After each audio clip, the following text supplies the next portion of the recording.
சொந்தக்காரங்கல இருந்து வேலைக்காரங்க வரைக்கும் உயிர் எழுதி வச்சிருக்கீங்களே, உங்க சொந்த மகனுக்கு ஏதாவது எழுதி வைக்கணும்னு தோணலையா?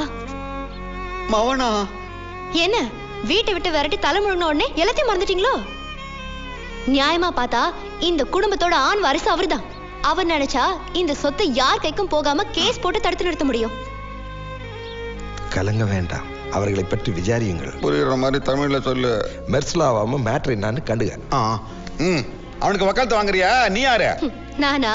நான் அவரோட பொண்ணு, உங்களோட பேத்தி. பேத்தியா? அப்புறம் என்னத்துக்கு வேலைக்காரி மாதிரி இந்த வீட்டுக்கு வந்த?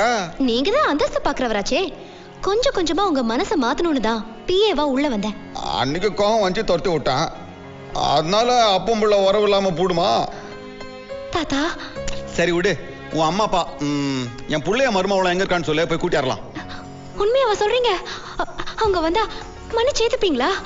போமா, நீ என்னை பத்தி சரியாவே புரிஞ்சுக்கல. அந்த பரதேசி பைய பால்கார பெருமாளியா மன்னிச்சு வீட்டுக்குள்ள விட்டேன். நான் பெத்த புள்ள.